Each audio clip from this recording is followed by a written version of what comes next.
إن الحمد لله نحمده ونستعينه ونستغفره ونؤمن به ونتوكل عليه ونعوذ بالله من شرور أنفسنا ومن سيئات أعمالنا من يهده الله فلا مضل له ومن يضلله فلا هادي له وأشهد أن لا إله إلا الله وأشهد أن محمدا عبده ورسوله أما بعد أعوذ بالله من الشيطان الرجيم بسم الله الرحمن الرحيم يا أيها الناس اتقوا ربكم الذي خلقكم من نفس واحدة وخلق منها زوجها وبث منهما رجالا كثيرا ونساء واتقوا الله الذي تساءلون به والأرحام إن الله كان عليكم رقيبا يا أيها الذين آمنوا اتقوا الله حق تقاته ولا تموتن إلا وأنتم مسلمون يا أيها الذين آمنوا اتقوا الله وقولوا قولا سديدا يصلح لكم أعمالكم ويغفر لكم ذنوبكم ومن يطع الله ورسوله فقد فاز فوزا عظيما وقال الله تعالى ولا تأكلوا أموالكم بينكم بالباطل وقال تعالى وقال النبي صلى الله عليه وسلم إن الله طيب لا يقبل إلا طيبا. معزز حاضرین جمعہ،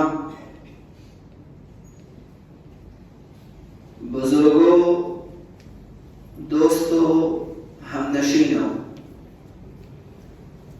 سب سے پہلے تعریف اللہ رب العالمین کے لیے جو اس دنیا کا خالق، مالک، مربی اور پالنہار ہے، جس اللہ نے اس دنیا کے اندر انسانی ضرورت کے لیے بیش بہا نعمتیں پیدا فرمائی ہیں۔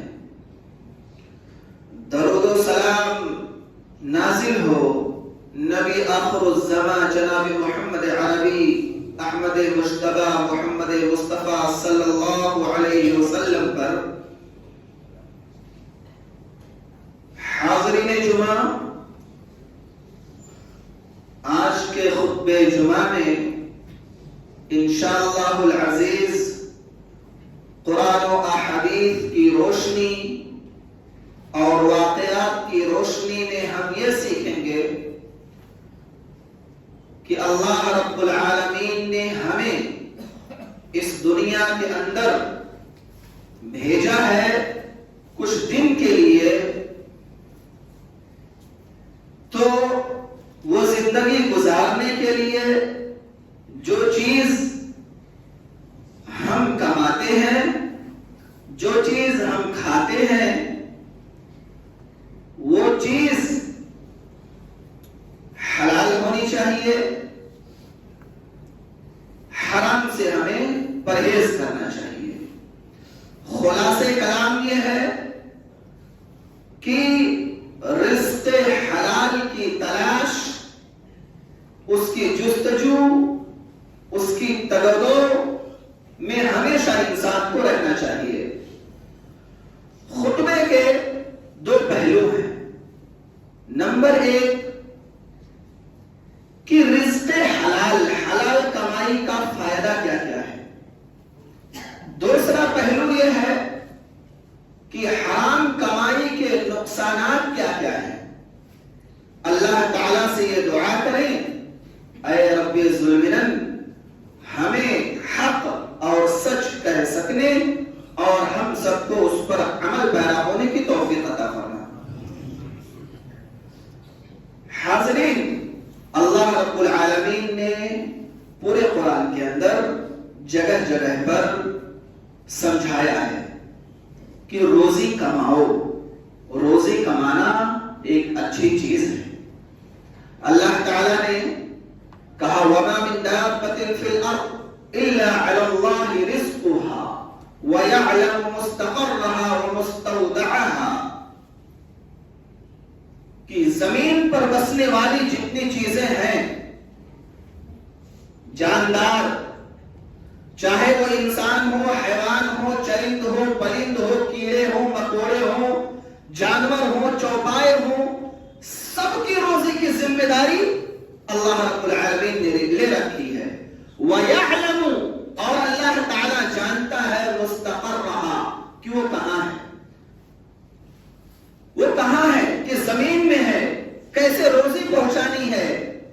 دیکھتے نہیں آپ کہ وہ اونچے پہاڑ، ان پہاڑوں تک انسان کا پہنچنا مشکل، اور اس پہاڑ کے اندر ایک چھوٹا سا کیڑا جو چاروں طرف سے پہاڑ بالکل پتھر کے اندر بند ہے، اللہ تعالیٰ اسے بھی روزی پہنچاتا ہے۔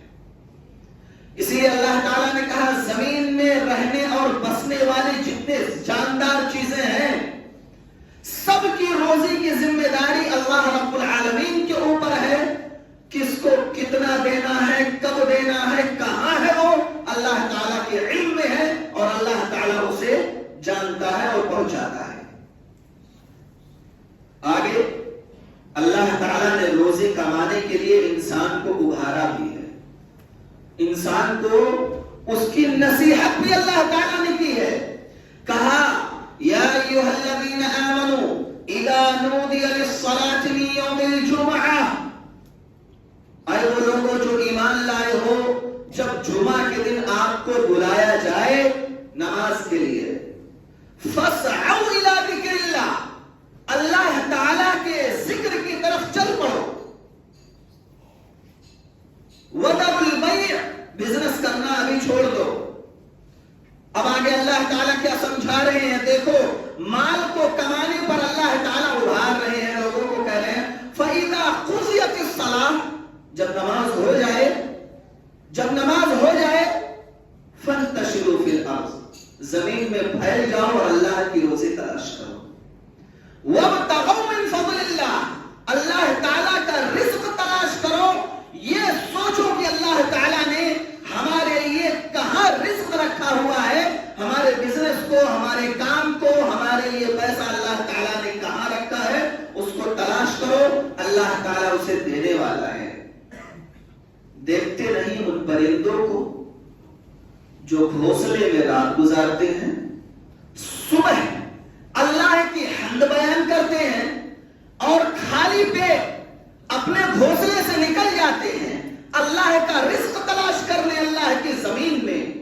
وَالتَّرُوحُ بِطَانًا، اور جب شام ہوتی ہے تو وہ پرندے اپنے پیٹ کو بھر کے اس گھونسلے کی طرف لوٹ آتے ہیں۔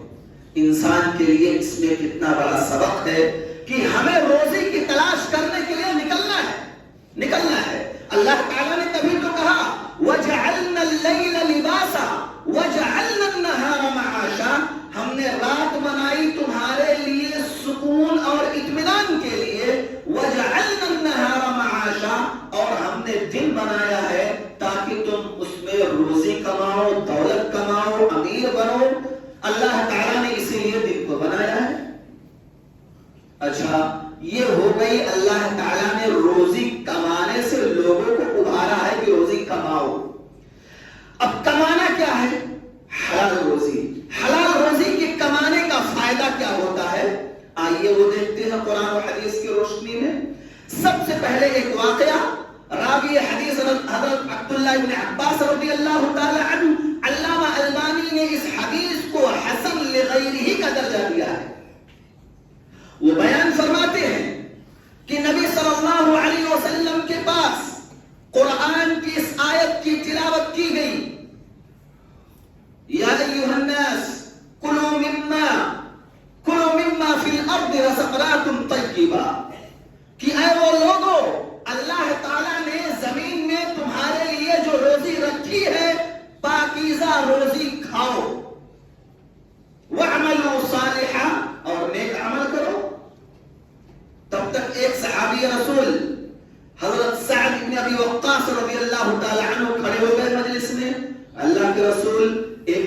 ہے میری؟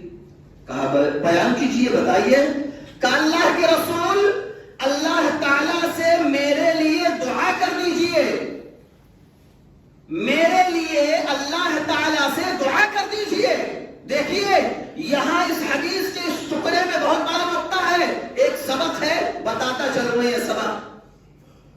سب سے پہلی چیز تو انسان کو دوسرے انسان کے لیے دعا کرنے کے لیے کہہ سکتا ہے جسے وہ بہتر سمجھے، اچھا سمجھے۔ تبھی تو سعد بن ابی وقاص نے کہا کس کو؟ نبی صلی اللہ علیہ وسلم کو، اے اللہ کے رسول میرے لیے دعا کر دیجئے۔ کر سکتے ہیں، لیکن صحابی کا عقیدہ بھی اس پر دیکھیے، وہ یہ جانتے ہیں کہ یہ دعا، یہ چیز نبی صلی اللہ علیہ وسلم کے ہاتھ میں نہیں بلکہ اللہ تعالیٰ کے ہاتھ میں ہے۔ تبھی تو سعد بن ابی وقاص نے کہا اللہ کے رسول میرے لیے اللہ تعالیٰ سے دعا کر دیجئے، کیونکہ دعاؤں کا قبول کرنا یہ اللہ تعالیٰ کا کام ہے، نبی کا کام نہیں ہے۔ کہا سعد بن ابی وقاص نے اللہ کے رسول میرے لیے اللہ تعالیٰ سے دعا کر دیجئے۔ کیا دعا کر دیں؟ کہ میں مستجاب الدعوات ہو جاؤں۔ مستجاب الدعوات کا مطلب ایسا انسان بن جاؤں کہ جو بھی دعا اللہ تعالیٰ سے کروں وہ قبول ہو جائے، میری تمام دعائیں اللہ تعالیٰ کے یہاں ایکسپٹیبل ہو جائیں، قابل قبول ہو جائے۔ نبی صلی اللہ علیہ وسلم نے کہا یہ میں نہیں کر سکتا، لیکن میں تمہارے لیے ایک نسخہ بتاتا ہوں، اگر تم اس پر عمل کرو گے تو تم مستجاب الدعوات بن جاؤ گے۔ اب نبی کا یہ نسخہ دیکھو اور اس پر عمل کرنے کی کوشش کرو۔ نبی صلی اللہ علیہ وسلم نے کہا سعد اطب مطعمک، یہی نسخہ بس اور کچھ نہیں۔ کہا اپنے کھانے کو حلال کر لو، حلال کھانا کھاؤ، اللہ تعالیٰ کوئی بھی دعا ریجیکٹ نہیں کرے گا، ساری دعاؤں کو اللہ تعالیٰ ایکسپٹ کر لے گا۔ یہ حلال کمائی کا فائدہ ہے کہ اللہ تعالیٰ کوئی بھی دعا کسی بندے کی ریجیکٹ نہیں کرے گا اگر وہ حلال کمائی کھائے تو۔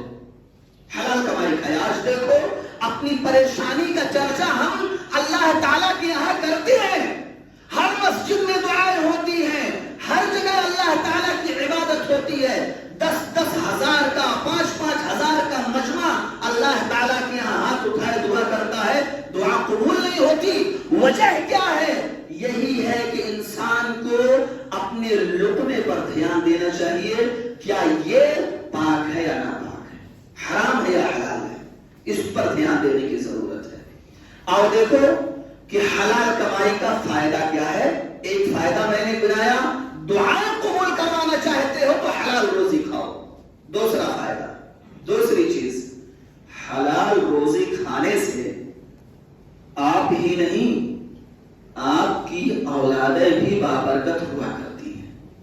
نام سنا ہے عبداللہ ابن مبارک کا؟ عبداللہ ابن مبارک کے بارے میں آتا ہے، بیان کیا جاتا ہے جمعت فیہ خصال کل، اسلام کی جتنی خصلتیں تھیں، جتنی عادتیں تھیں، گھڑ سواری کرنا، جنگ لڑنا، عبادت کرنا، تہجد پڑھنا، روزے رکھنا، محدث بھی تھے، فقیہ بھی تھے، ساری چیزیں تھیں۔ جمعت فیہ خصال کل، ساری دین کی خصلتیں ان کے اندر موجود تھیں۔ وجہ کیا تھی؟ وجہ کیا تھی؟ آئیے دیکھتے ہیں۔ ان کے باپ ابن مبارک بڑے غریب انسان تھے، غریب انسان تھے، ایک باغ میں واچ مین کا کام کرتے تھے، دیکھ بھال کرتے تھے انار کے باغ کا۔ سال ہاں سال گزر گئے، ایک بار باغ کا مالک اپنے دوستوں کے ساتھ آیا اپنا گارڈن دکھانے، کہتا ہے عبداللہ ابن مبارک کے والد سے، مبارک سے، جاؤ باغ میں سے میٹھے انار توڑ کے لے آؤ۔ گئے ابن مبارک، دیکھا ٹھیک ٹھاک تو لگ رہا ہے، توڑا لے جا کر دے دیا۔ کھانے پر پتا چلا کہ انار ابھی پکا نہیں ہے، کھٹا ہے، اس پیڑ کا پھل کھٹا ہے۔ بلایا، کہا آپ اتنے